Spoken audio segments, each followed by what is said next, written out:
En la presentación de hoy vamos a repasar uréter. El uréter es un órgano par que conduce la orina desde la pelvis renal hacia la vejiga. La parte distal del uréter ingresa en la vejiga y sigue un trayecto a través de la pared vesical. Cada uréter se encuentra en una posición retroperitoneal rodeado por tejido adiposo y conjuntivo que constituyen la adventicia, que corresponde a su capa más externa. En los sitios en los que el uréter es contiguo a la cavidad abdominal podríamos identificar una serosa, también como parte de la pared. El revestimiento epitelial de la superficie luminal consiste en un epitelio de transición o urotelio que descansa sobre una capa de tejido conectivo denso. Este urotelio, junto con el tejido conectivo denso, donde vamos a encontrar vasos sanguíneos y nervios, es lo que corresponden a la mucosa. Ambos conforman la mucosa. Entre la mucosa y la capa adventicia externa vamos a identificar la capa muscular con células musculares lisas. Recuerden que el uréter carece de su mucosa y es una característica que nos ayuda, junto con el resto de sus componentes, a identificar el órgano. En esta imagen, con un mayor aumento, podemos distinguir la mucosa, la capa muscular y parte de la adventicia. Observen la organización de la capa muscular, en la que distinguimos una capa longitudinal interna y una capa circular externa. Los núcleos de las células musculares lisas de la capa longitudinal aparecen como redondeados porque estas células se han cortado en sentido transversal, y en las fibras de la capa circular los núcleos se ven más bien alargados. En la porción distal del uréter, cerca de lo que sería ya la vejiga, ¿sí?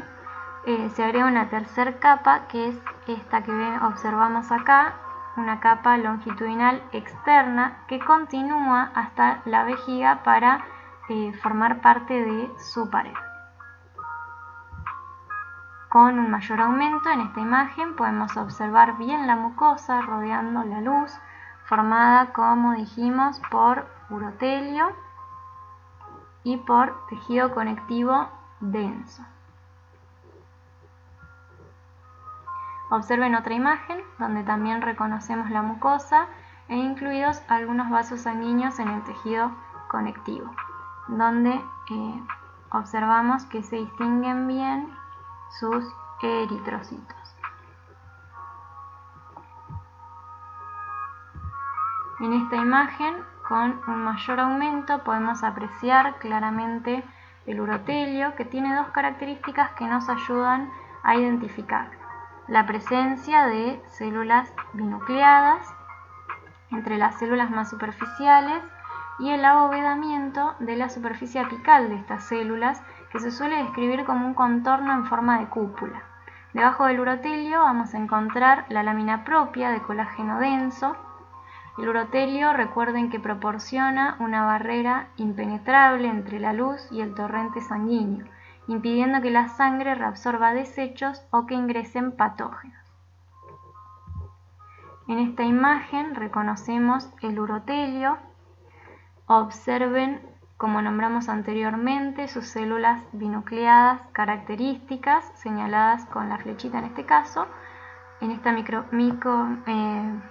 fotografía, podemos distinguir las tres capas celulares: las células superficiales, que son las células más grandes, mientras que las células basales son las células más pequeñitas, y se distinguen sus núcleos como apretados unos con otros por el poco citoplasma en cada una de estas células.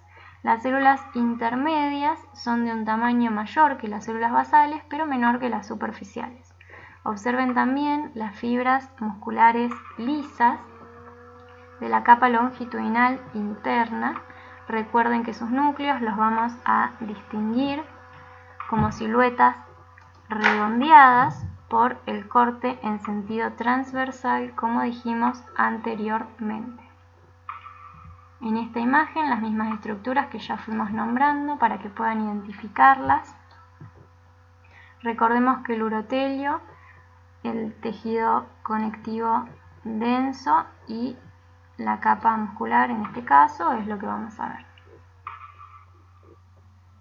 Observen que también encontramos algunos vasos sanguíneos, están señalados. Recuerden que no vamos a verlos presentes en el urotelio porque es avascular.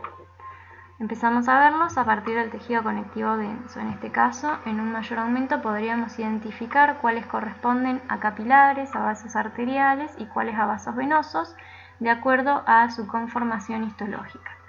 Recuerden que los capilares los vamos a observar con el paso de los eritrocitos, uno tras otro, como en una filita, por el grosor de la pared del capilar. En esta foto vemos un preparado donde también reconocemos la capa muscular. Fíjense la forma de los núcleos de estas células y también se señala un vaso sanguíneo con eritrocitos en su interior. En esta otra foto distinguimos la capa muscular con sus fibras lisas y la capa adventicia compuesta por tejido conectivo y adiposo, como ya señalamos anteriormente. Repasando sobre el tejido adiposo, observamos que los adipocitos son células que almacenan lípidos neutros.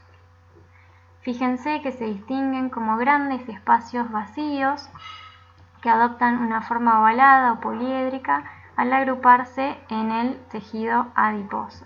Cada uno de ellos representa una gota grande de lípido antes de que se disolviera en la célula durante la preparación de la muestra. Lo que se ve de una coloración más bien rosada, que está teñido con eosina, representa el citoplasma de las células contiguas y el tejido conectivo dispuesto entre ellas.